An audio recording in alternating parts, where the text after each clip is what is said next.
Discobolus. This guy here is a 19th century plaster cast of an ancient Roman statue that dates from the 2nd century AD, which is itself an adaptation of a 5th century BC Greek original, which would have been made in bronze. Now, unfortunately for us, that bronze original is lost. It was melted down, presumably a long time ago. But this is one of a number of statues to survive from Rome, all of which are so similar to one another that they clearly all reference the same really rather famous original. Not only that, but there's an ancient author writing in Rome at that time that actually tells us that a discus thrower was made in the 5th century BC by the artist Myron, and so we can even tie this type to a particular sculptor. Now, I want you to imagine that this is the 5th century BC lost bronze original. Where was it displayed? Well, it was probably displayed in a sanctuary, presumably put up in commemoration of a victor, somebody that was good at throwing the discus.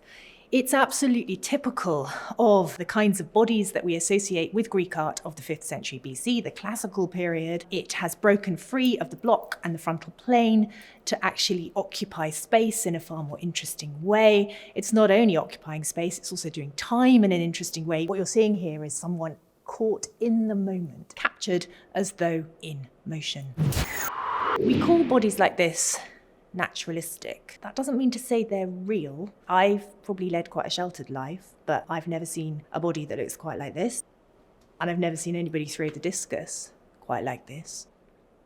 The key to this statue's power is all in the ism of naturalism. If it did actually look like a clone of reality, it would be a far less interesting and enigmatic piece. In terms of the Roman statue itself, that Roman statue was found at the giant villa that belonged to the Emperor Hadrian just outside of Rome in Tivoli. The statue was found, unfortunately, without its head, but it was immediately whisked off to a restorer's studio, as tended to happen in the 18th century, and an ancient head set onto the body.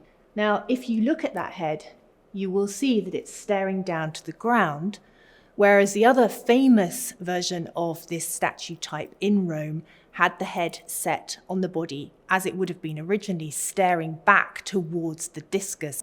This piece was offered to England's most famous collector at the time, Charles Townley, who was slightly anxious about the fact that this had a different position to the head.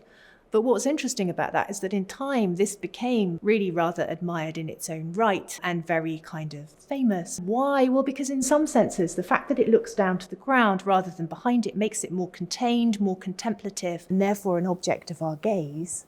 And in that sense, I think it replaces Action Man with something sort of more passive, something that actually asks for us to look at it and admire it.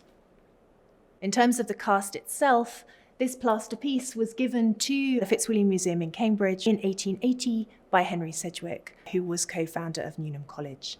And today it stands here in this cast gallery as one of our most interesting and admired pieces.